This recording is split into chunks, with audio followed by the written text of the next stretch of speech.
A graça e paz do Senhor Jesus, amada igreja, amém?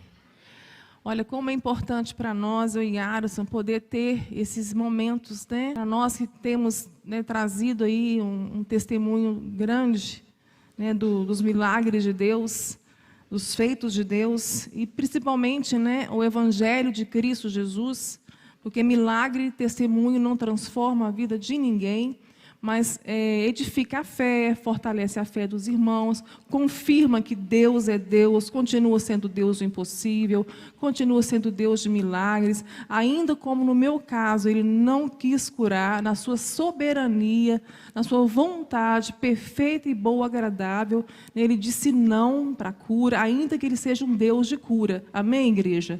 Então, isso é desconfortável no momento que nós temos vivido, né? Como nós temos dito aqui desde sábado, num momento de humanismo, onde o homem foi para o centro, né, e Deus se tornou aí um empregado dele, né, como se Deus tivesse que servir ao ego humano, à natureza humana. Isso não vai acontecer. Deus tem a sua vontade soberana, Ele vai fazer o que lhe apraz. Queridos, ainda que não seja boa, perfeita e agradável para você, é para Ele. Tá? Por isso que nós temos que nascer de novo. O que é o novo nascimento? É a renovação da nossa mente. É sermos transformados pela renovação da mente. Para quê? Para que possamos experimentar essa vontade boa, perfeita e agradável. Só vai entender isso quem nasceu de novo. Se não nasceu de novo, não consegue. Entende? É uma loucura isso, né? A nossa vida, a vida do crente é uma loucura. É loucura para aqueles que não creem. A mensagem da cruz é loucura.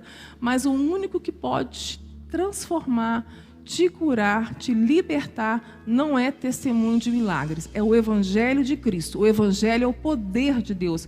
Por isso que nós amamos ter tempo com a igreja, para poder dar um pouco do testemunho e pregar o Evangelho de Cristo, porque é a palavra de Deus que cura, é a palavra que transforma, é a palavra que liberta, é a palavra que sara.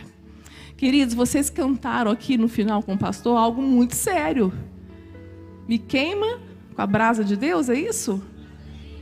Me queima com a brasa viva do altar. Isso me trouxe à memória o profeta Isaías, porque no dia que ele foi queimado nos lábios, com a brasa viva do altar, o que ele disse? Ai de mim, que sou pecador, os meus lábios são impuros, sou homem de impuros lábios. Ai de mim, queridos, isso tem que sair da nossa boca, porque se queimar a brasa do Senhor, a brasa viva do altar, no mínimo tem que sair isso. Ai de mim que vou perecendo. Então que nessa noite seja uma noite de arrependimento, né, pela palavra que vai ser pregada. Então que você possa continuar pedindo sim, que Ele te queime com a brasa viva do altar, mas que isso venha trazer arrependimento ao seu coração. Amém, queridos? Então que o Espírito Santo de Deus convença você hoje do pecado, da justiça e do juízo. E tanta gente brigando por poder, por ministério dentro das igrejas, e um campo enorme, gente aí pedindo, clamando por Deus, com a alma faminta e sedenta. Você no deserto, se você levantar um copo de água, quem está com sede, você vai atrair a pessoa na mesma hora. É só fazer isso aqui, ó. Você tem essa água. Dentro de nós há uma fonte que jorra para a vida eterna. Esse é o Espírito Santo, queridos. Você tem essa água. E a única forma de dessedentar a sede da alma é Cristo, é a água viva. Não tem outra coisa que possa saciar uma alma. Não tem. É só Cristo. Ele é o pão vivo que desceu do céu e Ele é a água viva. Então levanta o seu copinho, levanta a sua água, faz alguma coisa. Viu? Proclame Cristo, seja um Cristo lá fora. Que a pessoa veja isso em você. Amém? Então isso é para incentivar vocês a não perder tempo nessa vida. Se você não encontrou um propósito para viver, Deus tem um propósito para a sua vida. E para isso Ele tem que transformar você. E eu quero continuar nesse ensejo aí do tema que foi tão trabalhado, né? Que eu diminua e Ele cresça. Então nós vamos ajudar vocês mais um pouquinho a avançar. Deus colocou no meu coração algo muito importante que precisa ser dito antes que nós encerremos aqui. e vamos embora. Eu não poderia ir embora sem trazer essa palavra para vocês. Vocês podem estar abrindo comigo Hebreus, a carta aos Hebreus. Hebreus capítulo 12, 14 e 15.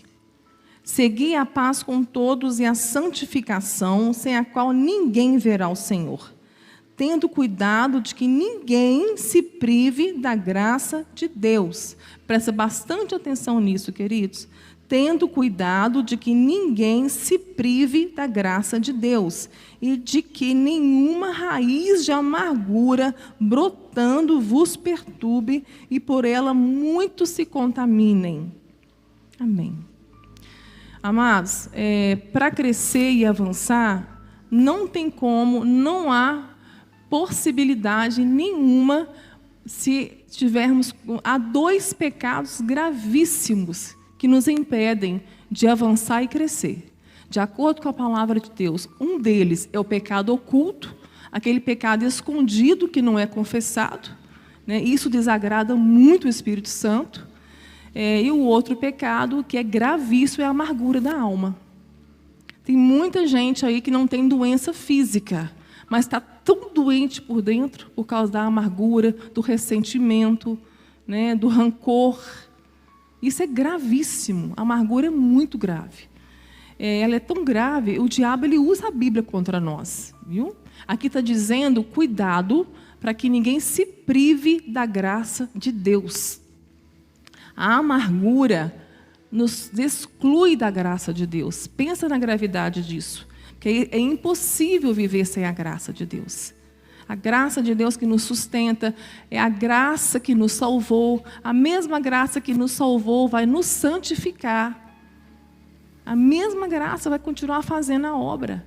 É pela graça, não é mérito nenhum, não é esforço nenhum nosso.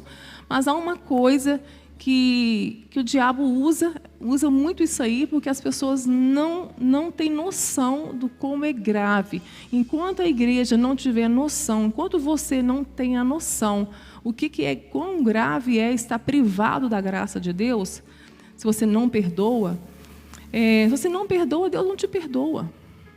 Se você não perdoa, se você guarda a amargura no seu coração, você não vai avançar nunca. Você vai viver uma vida estagnado.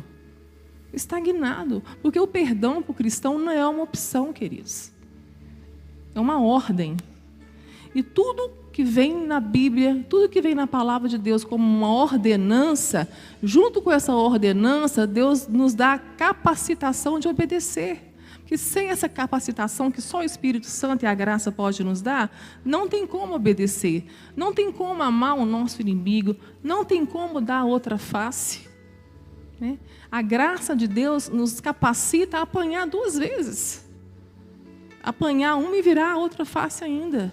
Nos capacita a andar 2 léguas, nos capacita a doar a túnica. A graça de Deus nos capacita a amar os nossos inimigos, a abençoar aqueles que nos maldizem. Só a graça de Deus, só pelo Espírito Santo de Deus em nós. Isso só acontece assim. É impossível viver sem a graça. Sem o perdão, com essa amargura, eu estou privada até de Deus ouvir minha oração. Em Isaías 59 diz assim: os meus braços não estão encolhidos para que não possa salvar, nem os meus ouvidos tampados para que não possa ouvir. Mas os teus pecados, os vossos pecados e as vossas iniquidades fazem divisão entre eu e vós, e eu não posso vos ouvir.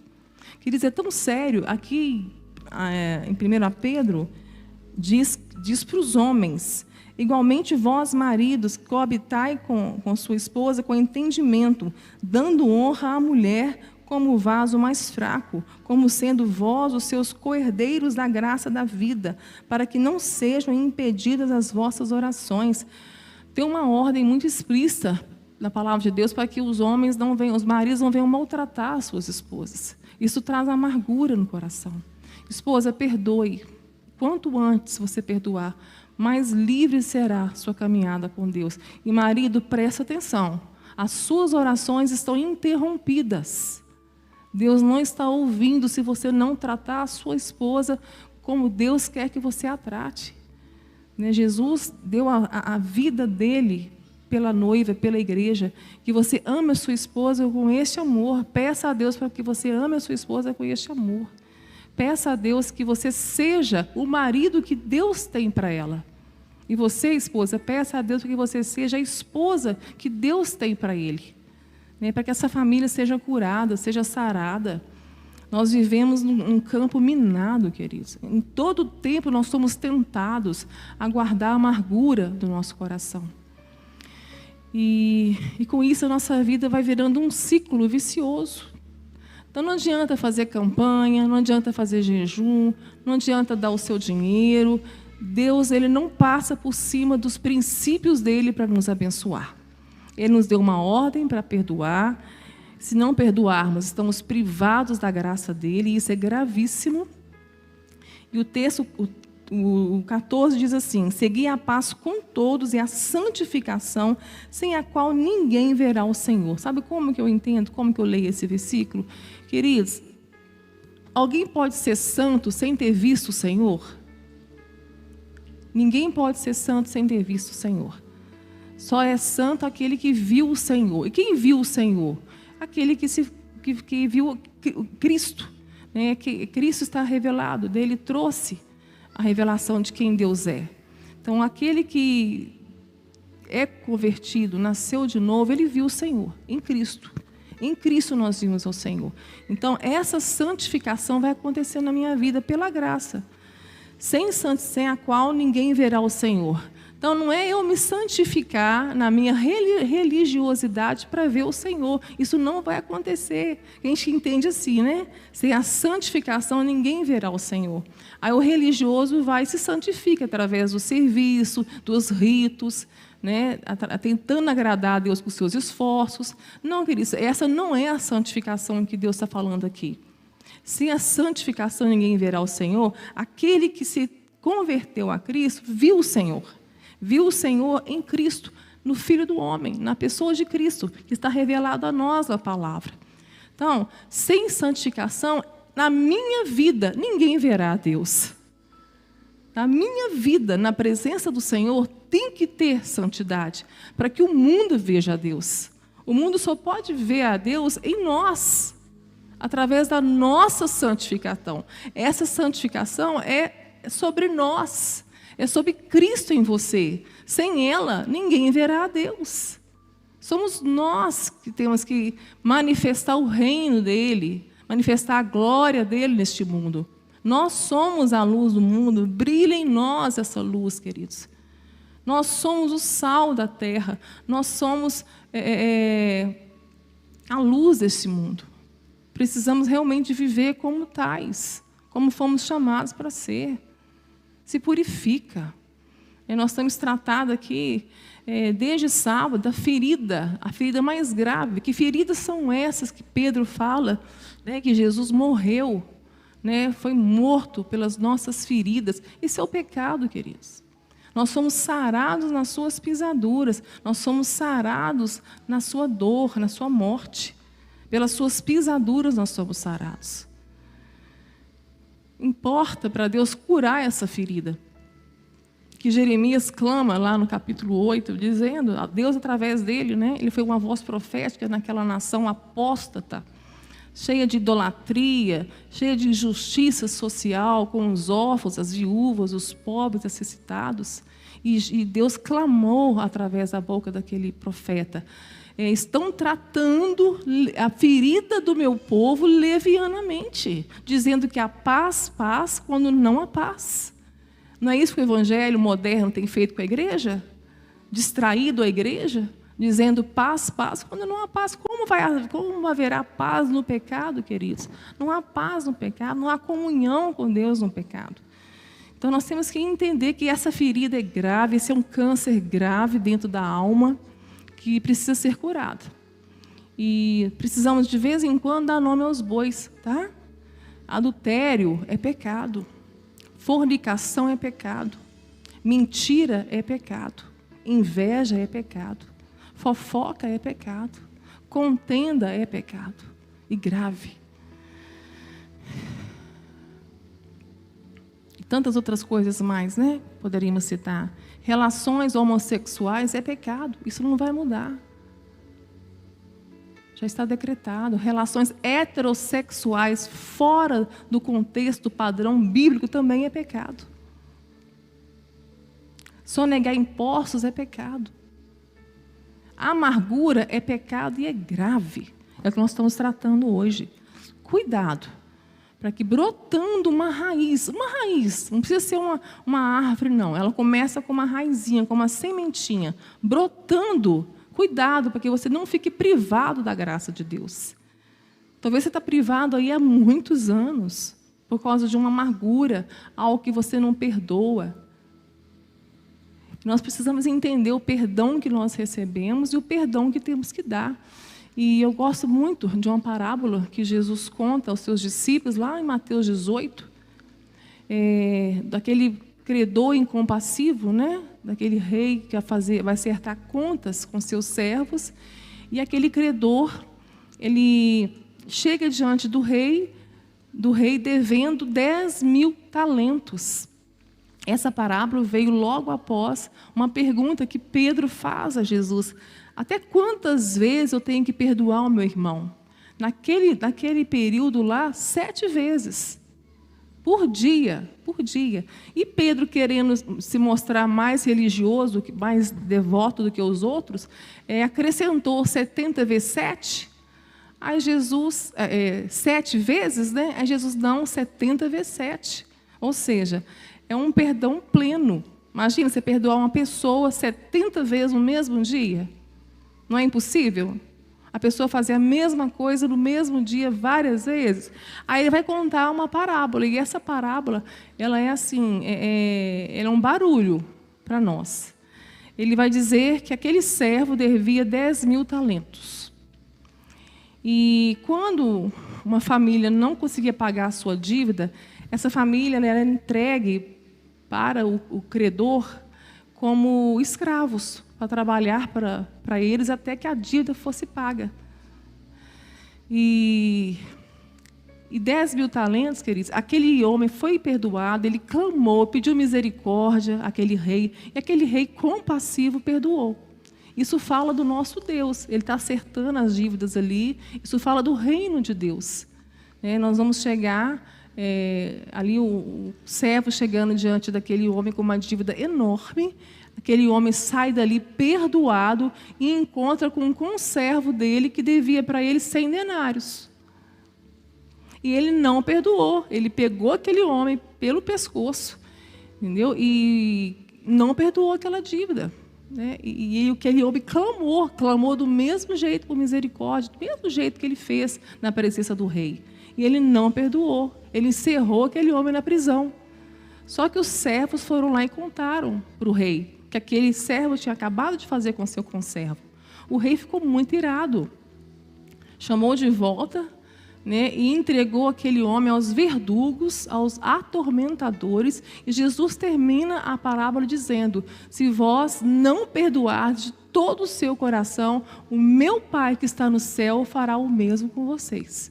Queridos, isso é tão nítido no nosso meio, que nós temos visto pessoas que foram realmente entregues a atormentadores, porque é isso que a falta do perdão faz com a pessoa, atormenta ela, porque ela acorda com aquela pessoa que ela tem alguma coisa contra ela, que fez alguma coisa contra ela, ela acorda e ela vive com essa pessoa 24 horas. Ela dorme, ela levanta, ela vai para o trabalho com essa pessoa. A amargura é uma fixação em alguém que fez alguma coisa que te magoou. Por isso que não pode deixar crescer. Cuidado, que brotando uma raiz de amargura vos perturbe e te prive da graça de Deus. Então, 2 coisas graves. Vai te perturbar, porque vai ser um peso morto preso em você 24 horas e você vai estacionar na sua vida. Então, Jesus falou isso: se vós não perdoardes de todo o coração, meu Pai fará o mesmo com vocês. Na oração do Pai Nosso, termina também dizendo isso. Deus não perdoa aquele que não perdoar. Isso não tem negociação no Evangelho de Cristo, queridos. Viu? O buraco é mais baixo no Evangelho. Não tem negociação. É um princípio muito sério do perdão. Para eu entender o tamanho desse perdão, eu preciso trazer para os nossos dias essa hipérbole, esse exagero dessa dívida que Jesus conta. Essa parábola, ela traz uma verdade assim. Um talento de ouro equivale a 35 quilos. Um talento só. Então, 10 mil talentos, 350 quilos de ouro. Enche uma carreta. Enche uma carreta. E o que o homem devia, o outro conservo, devia denários, 100 denários. O salário de um trabalhador por dia era 1 denário. Então, aquele conservo, ele conseguiria pagar aquele servo com 3 meses de trabalho, tranquilo. É uma dívida pagável. Mas a nossa dívida não, ela é impagável. O que a parábola está nos mostrando, que a nossa dívida é impagável. 350 quilos de ouro, para um judeu pagar naquela época, seriam o quê? 165 mil anos de trabalho. Tem como pagar isso, queridos? Alguém conseguiria pagar essa dívida? Essa dívida mostra a nossa dívida. É o tamanho do perdão que você recebeu. Então, e o que o outro te deve é pagável. O que o outro te deve, qualquer dívida do outro é pagável. E alguns momentos da nossa vida, nossa caminhada, Deus vai trazendo alguns depósitos de experiências de pessoas, né, pelas quais passamos por elas e que enriqueceu a nossa vida, o nosso ministério. Eu trago comigo uma experiência de uma irmã, no momento de um acampamento de mulheres lá do Paraná. O tema era 70V7. Eu ministrei por 3 dias sobre perdão. E o sábado, o bom desses acampamentos, pastora, é que há muitas curas, né? Porque ficam 3 dias ali ministrando. E o sábado é para ouvir, né? Elas têm a oportunidade de vomitar os seus cânceres, né? Coisas guardadas que por muitas vezes não quiseram, né, confessar e contar, partilhar com ninguém. E essa mulher chegou perto e falou assim: Maristela, eu não perdoo. Então vamos conversar no intervalo que nós vamos ter, para você me contar. Não, eu não perdoo, nem sei porque eu estou aqui. Aí quando chegou o momento da gente conversar, ela começou a contar. Disse: por que você não perdoa? Queridos, eu vivi uma batalha espiritual ali. A palavra de Deus fala para confessarmos as nossas culpas, nossos pecados uns aos outros, para que possamos orar uns pelos outros. Para quê? Para que sejamos curados, sarados. Então, é um princípio bíblico falar. E a psicologia pegou isso emprestado da Bíblia. A terapia pegou isso emprestado. Falar traz cura. E o diabo não quer que você fale. Ele quer que você morra com esse câncer dentro de você. Naquele momento, os lábios dela cerraram, colaram. Ela não conseguiu abrir a boca. Eu sabia que era uma batalha espiritual, eu comecei a repreender. Em nome de Jesus, solta a boca dela agora. E ela falou: Marcela, eu não perdoo o meu abusador. Eu fui abusada aos 10 anos de idade. E desde então, a minha vida acabou. Não fui mais à escola, tentei suicídio várias vezes. E ela foi contando, e eu fui chorando junto com ela. E ela foi contando, falando que aos 17 anos ela foi para o lesbianismo, mas depois voltou, encontrou um rapaz bom, se casou. Mas ali ela estava com 32 anos de casamento e nunca foi feliz. E pensa, ia à igreja todos os dias. Nós somos transformados, queridos, não é de culto em culto, é de glória em glória. Viu o que é isso? É a presença do Senhor sendo revelada a você. É de glória em glória, como se estivéssemos olhando para a nossa imagem no espelho, até que Cristo seja visto. Né? Deus não vai abrir mão de transformar você em Cristo, a imagem e semelhança dele. E o Espírito Santo vai fazer essa obra, né? Trazendo o fruto dele na sua vida, que é o caráter de Cristo. São as virtudes de Cristo: o amor, a paz, a bondade, a longanimidade, o domínio próprio, a mansidão, a fé. né? São 9 virtudes do caráter de Cristo.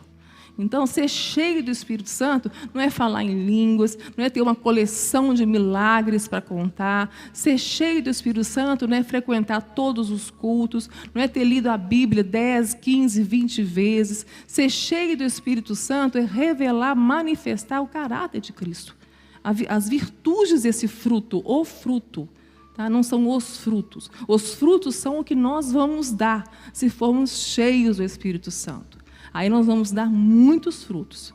Não foste vós que me escolhestes. Eu escolhi a vós e vos nomeei para que vás e deis fruto, e o vosso fruto permaneça. Então, há toda uma sequência na palavra de Deus para nos ensinar a viver a nossa vida aqui, né? Alcançando o propósito que Deus tem para ela. Então, ela começou contando, e eu ouvindo aquela história muito triste, que me chocou, imaginar uma criança de 10 anos, né, sendo abusada por um marginal, né?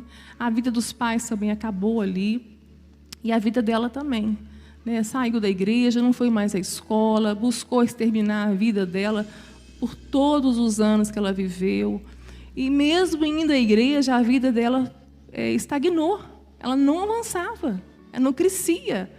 Queridos, não tem nada que vai te fazer crescer se você não perdoar aquele que te fez mal. Por isso que é tão sério trazer esse assunto por um tema que nós vivemos ele nesse congresso. Para que vocês realmente avancem como povo de Deus, avancem como igreja do Senhor, né? E olha, religiosidade é algo tão terrível. Sabiam que a religiosidade é pior do que a imoralidade? Sabe por quê? Porque o religioso, ele é um pecador convicto que não precisa se arrepender. O maior embate de Jesus foi com quem? Com os religiosos, daqueles fariseus hipócritas, né, que coavam um mosquito, mas engoliam um camelo.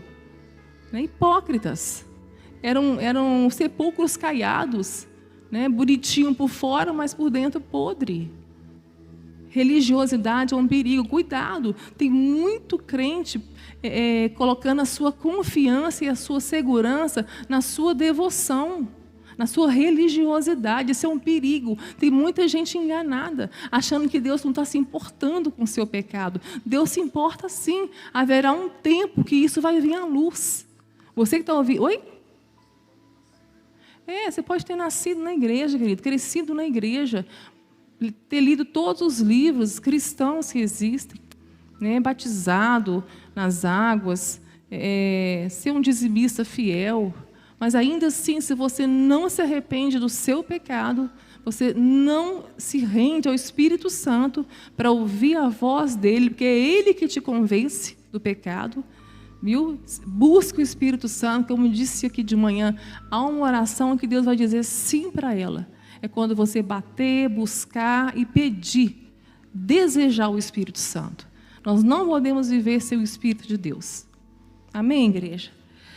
Então, cuidado com a sua religiosidade. Você pode estar sendo enganado pelos seus ritos, sua devoção.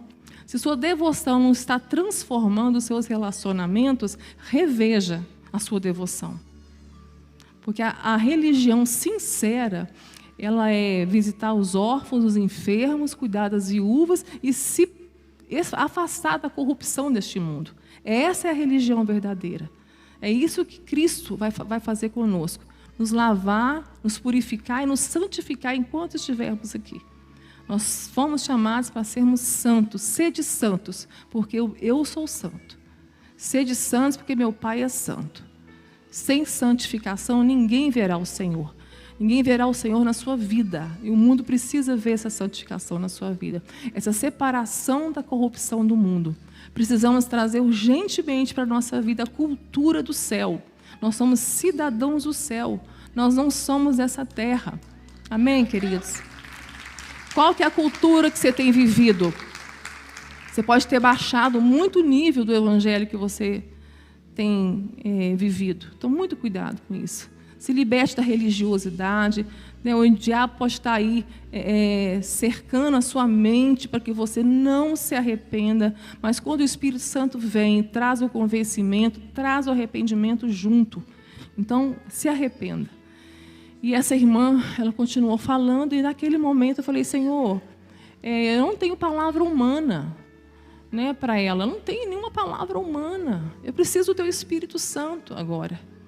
Porque não tem palavra humana que vai confortar essa dor. Eu estava sentindo uma dor enorme na minha alma. Minha alma estava meu coração partiu por ela, de ver o sofrimento dessa mulher a vida inteira, né? E mesmo frequentando a igreja, isso não mudou na vida dela, porque ela precisava liberar o seu coração. Amados, quando eu pedi ao Senhor que me desse direção para falar com ela, Deus me deu uma visão tão linda. Eu vi uma bola de pus, amarelinha, bem infeccionada. Eu vi uma ferida bem infeccionada, cheia de pus. E o Senhor falou assim comigo, fura, espreme, limpa, porque da ferida quem cura sou eu. Mas o processo que eu estava fazendo ali é tirar dela, ouvi-la, porque muitas vezes a pessoa não tem quem ouça. E nós estamos fugindo, nós perguntando se a pessoa assim, está tudo bem? E a gente quer ouvir o quê? Está tudo bem. Mas e se a pessoa falar não está? Você vai poder parar e perder seu tempo ali com ela, como o samaritano fez com aquele meio morto da parábola? Então temos que rever isso aí, né? E ela falou isso, né? Aí eu exprimi, né? Fui ouvindo, tirando, caminhando com ela. Eu voltei tudo lá atrás, porque ela enterrou aquilo vivo. Querido, que se enterra vivo não morre. Viu? A palavra ela é fiel, né? Ela não morre. Temos que tratar das nossas verdades, nossas feridas diante do Senhor, confessá-las. E ela fez isso. Ela estava confessando ali algo que há 40 anos ela guardou dentro do coração dela. E nem o marido sabia, nem as filhas, ninguém sabia. Eu já conversei com mulheres que esconderam a mágoa delas com essa situação por 70 anos. Senhorinhas de 90 anos que foram se abrir comigo, imagina, pastora, com uma dor dessa guardada há tanto tempo e dizer, eu nunca fui feliz, mas religiosos. Então, falei com ela, olha, nós vamos percorrer esse caminho, é um processo de dor, mas o Senhor vai te levar aonde Ele quer que você vá, que é o perdão. O perdão é o caminho da liberdade. Não tem outro caminho para você trilhar que não seja o caminho do perdão. E era o tema que nós estávamos tratando já há 3 dias. E nós terminamos aquela conversa, amados, com ela orando por aquele abusador, sem saber se estava vivo ou morto, não importava para ela, e confessando a Deus, pedindo também perdão a Deus por tanto rancor, por tanta amargura, por tanto tempo ter guardado aquilo. E ela termina aquele momento ali orando por ele. E naquele momento que eu vejo ela orando, escuto ela orando por ele, o cenário daquela conversa muda. Eu vejo ela agora debaixo de uma fonte de águas, um barulho de muitas águas. A voz do Senhor é como muitas águas. Quando você chega perto de cachoeiras, você não consegue ouvir mais nada, porque é um barulhão. Assim é a voz do Senhor. Você só pode ouvir essa voz. É essa voz que tem que direcionar você. As outras vozes que traz culpa, medo, embaraço, tem que repreender as outras vozes. Viu? E eu ouvi só a voz de muitas águas. Porque quando a voz de muitas águas é ecoada, você não ouve mais som nenhum. Eu ouvi ela assim, diante de uma cachoeira, de muitas águas, com muito barulho, com um som altíssimo, e ela vestida de branco, ali depurificada, lavada com sangue de Jesus, pronta para avançar a partir daquele momento. Olha, e ela me disse algo também. Daquele acampamento, ela estava preparada para deixar o marido sair de casa. Ela me contou que ela havia comprado as passagens, que ela ia descer do acampamento e ir embora. Olha o que o diabo estava pretendendo fazer com ela, planejando na vida dela, acabar com a família dela. Ela fez as malas, escondeu, né, do marido dentro de casa, e quando ela chega do acampamento, a filhinha dela recebe, né, de 12 anos, toda feliz, mamãe, que saudade. A mesa estava posta, o marido pôs a mesa, que o diabo soprou no ouvido dela que ela não merecia a família dela. Porque é isso que ele faz. Ele quer tirar, ele quer privados da graça, excluídos da graça, queridos. Não tem como o Espírito Santo te direcionar, a não ser se for através de algum instrumento que ele quiser usar na sua vida, né? E ela abraçou a filhinha, ela correu para o quarto, para o banheiro, rasgou as passagens, chorou na presença do Senhor, porque a ficha caiu do que ela ia perder, né? A família. Ela estava abrindo mão da família. E depois eu acompanhei ela por mais 2 anos.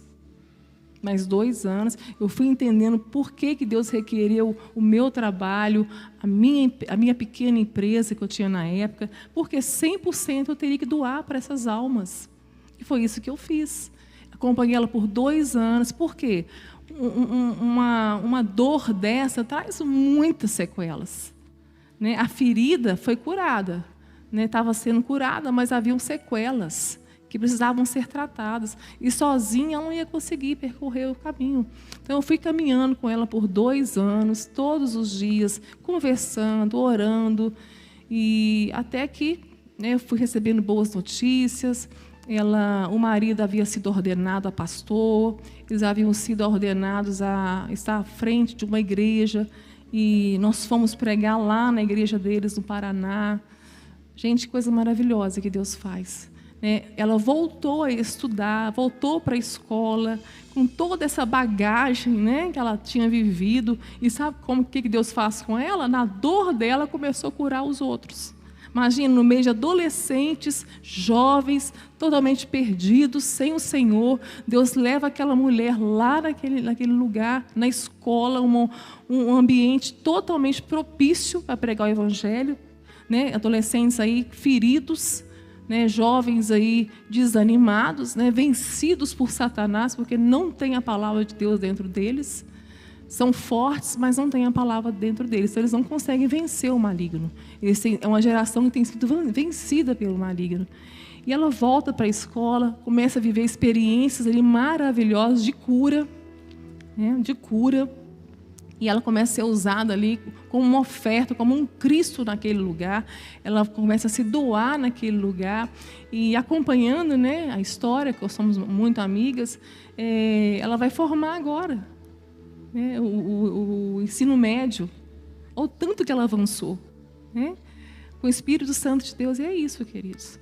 Um outro depósito, né, que Deus fez na minha vida é de uma irmã que também com câncer cerebral. Eu a visitava todas as segundas-feiras. Todas as segundas-feiras eu ia lá, ela sempre feliz, sempre sorridente, muito alegre. Ali tinha a mãe dela, a enfermeira, o filhinho que ficava sempre ali. Eu ia com uma amiga, amiga dela que me apresentou para ela. E ali nós podíamos compartilhar da palavra de Deus, do Evangelho, da alegria do Espírito Santo. E vendo ela assim, encheu meu coração de alegria, né? Só que ela foi ficando debilitada, foi perdendo os movimentos. E um dia eu recebo um telefone da enfermeira, falando: Maristela, vou dar um nome fictício, tá, queridos? No livro eu uso um nome fictício também para ela. Eu chamo ela de Nina, não é o nome dela. Maristela, a Nina está aqui no hospital. Eu conseguia ouvir os gritos dela pelo telefone. E eu queria que você orasse por ela, porque a morfina não está fazendo efeito. Ela está com muita dor.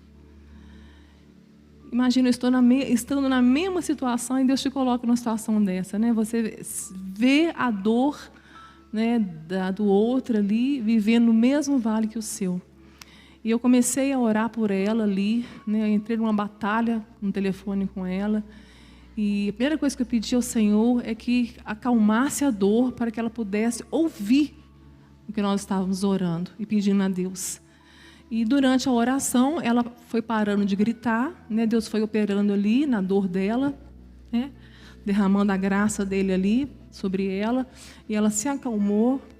E naquele momento, Deus ministrou no meu coração e falou assim: filha, o câncer pior não é o que está na cabeça dela, é o que está na alma dela. Um corpo doente sobe, eu recebo na minha presença, mas uma alma não, uma alma cancerosa não. A alma tem que ser curada. E Deus foi ministrando isso no meu coração e falando, ela está em pecado oculto. Ela precisa confessar os pecados, pedir perdão, perdoar. Então, havia muita coisa para ser feita, colocar a casa em ordem antes que o Senhor levasse. E terminou-lhe o telefone, a enfermeira pegou o telefone, eu falei assim com a enfermeira, olha, Deus mostrou isso, isso, isso. Por favor, conduza a Nina nesse caminho, para ela resolver o que está acontecendo, porque Deus vai levar ela. A casa dela já está pronta. Deus quer que ela volte para casa, mas porém com uma alma curada. E essa Maricela, você não sabe, Deus mostrou que há pecado oculto. Ela, você não sabe de nada. Não, não, o que é? Aquela criança ali de 8 anos brincando, o filho dela, não é do marido. Ela teve um caso extraconjugal e com o esposo da melhor amiga dela e se engravidou dele. Então o marido não sabe que aquele filho não é dele. Então, é isso que Deus está falando. Então é isso, conduza ela então a resolver isso aí. Fala para ela que a casa dela está pronta e toda a dor vai cessar quando ela estiver com o Senhor. Lá não haverá mais dor, mas primeiro ela tem que se resolver com o Senhor. Ela tem que resolver essa pendência grave do pecado oculto. Aí eu desliguei o telefone, aí depois ela me contou que a primeira pessoa que ela ligou foi para a melhor amiga, né, com quem ela ficou com o marido dela. E essa melhor amiga dela, sábia, uma serva de Deus, falou assim, Nina, eu já te perdoei há muito tempo. Eu não poderia viver com essa amargura no meu coração. Fique em paz, minha irmã, você já foi perdoada. Sábia, né? Essa mulher foi sábia, senão ela estava presa a um peso morto, né, na vida dela, enquanto ela vivesse. E depois ela resolveu com o marido, com o filho mais velho, e tudo foi resolvido, né? O marido perdoou, o filho perdoou, e ela descansou, né? O Senhor a recolheu curada, plenamente curada. É isso que Deus tem para cada um de nós. Quando eu falo de cura plena, é isso, é plenitude. É você resolver a sua vida. Isso que eu falo, Deus não está ocupado de resolver seus problemas. Deus quer resolver você, te dar uma mente de Cristo. Porque você resolvendo, Ele resolvendo você resolve qualquer situação na sua vida. Né? Pela mente de Cristo, com o Espírito Santo, você resolve qualquer situação. Então, aquela mulher foi curada. Então, esses 2 depósitos que eu trago comigo, me aponta cada vez mais o quanto a alma importa para Deus. Uma alma vale mais que o mundo inteiro. Então, não tem como aqui eu me prender na doença física. Né? Eu perder meu tempo, como eu perdi, né? Lutando com Deus para ser curada fisicamente. Era o que eu mais queria. Mas quando eu parei de recalcitrar contra o aguilhão, contra o chamado que Deus tinha para a minha vida, quando eu parei de fugir, né, como um Jonas que fugiu, quando eu parei com isso, aí ficou leve. Né, a caminhada ficou suave, né, eu não dou mais trabalho para o Ariston, né, hoje eu obedeço direitinho, faço a mala com alegria, coloco no carro. Ontem eu ouvi uma coisa do pastor Silvalino. Ele não gosta do nome dele. Eu vou e garro no nome dele. Ouvi uma coisa tão linda dele, que hoje eu fiz uma oração, que eu pedi ao Senhor que ele falou. Que para ele o melhor lugar da vida dele para estar é no altar. Eu falei, Senhor, me dá essa paixão, acende em mim essa paixão. Porque eu amo pregar, gente. Mas até chegar aqui, vocês não têm noção a batalha que eu travo com Deus. Né? E eu amo pregar e falar, porque enquanto eu estou falando eu não tenho dor, né? Eu tenho um espinho na minha carne, que é a dor 24 horas, mas enquanto eu estou falando, Deus tira a dor, né? Eu vivo um fenômeno com Deus. Um livro eu explico isso, a medicina não entende. Eles pensaram que era adrenalina, mas não é adrenalina, apesar de que dá uma adrenalina que muito boa, né? Ver vocês, ver que o Evangelho está entrando, não está só arranhando a mente de vocês, a consciência de vocês. Eu vejo pelos rostinhos de muitos aí confirmando que estão compreendendo, ou seja, o Espírito Santo está falando, vocês estão ouvindo, e isso para nós é maravilhoso. O pregador ele percebe quando o Evangelho vai e quando ele não vai, quando ele rompe e quando ele não rompe. Né? Eu estou muito feliz de estar ministrando para essa igreja dia de sábado, porque nós temos visto isso, a palavra romper, né, e encontrar lugar no coração de vocês. E isso é maravilhoso, isso é maturidade para a igreja, amadurecimento, como nós pregamos hoje pela manhã, é sair do pasto, é sair do peito de Deus, dos pastos verdejantes e cumprir o seu propósito, que é chegar à mesa e ser entregue como uma oferta. Né? O Salmo 23 é sobre a ovelha, não é sobre Davi, é sobre a ovelha. Então não podemos perder o foco da ovelhinha lá nos pastos verdejantes, chegando na mesa como um cordeiro. Para ser entregue por amor a Cristo, por amor ao Evangelho. Então, o que adianta você ganhar o mundo inteiro aqui, ter seus sonhos todos realizados, suas enfermidades físicas todas curadas, se você não renunciou, não morreu, não perdeu nada por amor ao Evangelho? O que adianta ganhar o mundo inteiro e perder a sua alma? Amém, queridos? O diabo não quer que você confesse, não. O diabo não quer que você deixe o seu pecado. O diabo quer que você preocupe com o seu corpo, com a sua saúde física, com o milagre que vai ficar aqui. Viu? O diabo não quer que você preocupe com a sua alma. Os nossos pecados. Isso aqui é uma promessa, queridos. 1 João 1:9. É fiel e justo. Glória a Deus. Para nos perdoar. Aleluia. Obrigada, Jesus, pelo teu perdão, Senhor. Oh Deus, a nossa dívida foi enorme sobre o Senhor naquela cruz. Nos perdoa, Senhor. Temos tão pouco para perdoar para o nosso irmão. Nos livra dessa amargura, Senhor. Talvez já está no nosso coração há tantos anos. Que vem nos privado, ó Pai, de viver na tua graça, avançar na comunhão e no relacionamento com o Senhor. Abre os olhos, descortina, ó Pai, a mente nesse momento. Talvez seja isso, ó Deus, que paralisou essa pessoa. A amargura da alma dela, Senhor. Que ela seja liberta nessa noite de toda amargura. Que ela tome uma decisão. Eu quero perdoar. Tome a decisão, porque o resto é o Senhor que vai fazer. Amém, Jesus. Te agradecemos, ó Deus, que Tu és bom. Em todo tempo Tu és bom. Confessamos os nossos pecados. Obrigada pelo Teu perdão, Jesus. Ele é fiel e justo. Ainda que sejamos infiéis, o Senhor se permanece fiel. O Senhor não pode negar a si mesmo. Os pecados. Glória a Deus.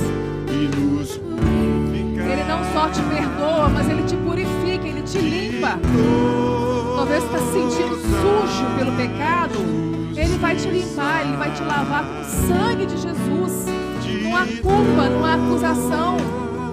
Mas precisa ser tomado, dar um passo para que isso seja resolvido na sua vida, queridos. Ele vai te perdoar, Ele vai te limpar.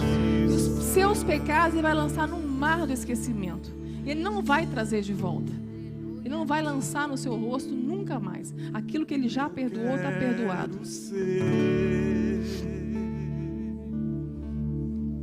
Jesus amado. Oh Deus, nos quebra, Senhor. Tem misericórdia. Como um vaso nas mãos do oleiro.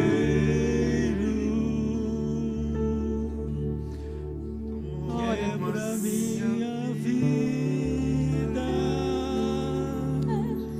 e me faça de novo. Aleluia. Faz de novo, Senhor. Oh, Jesus, pode quebrar, Senhor. A tua igreja quer crescer, a tua igreja quer avançar. A tua igreja entendeu, Senhor, o processo da maturidade, meu Pai. Caminhe com a tua igreja, Senhor, nesse processo da maturidade, do crescimento. Que a fé seja madura, que a mente seja madura, Senhor. Sejam filhos e filhas maduros.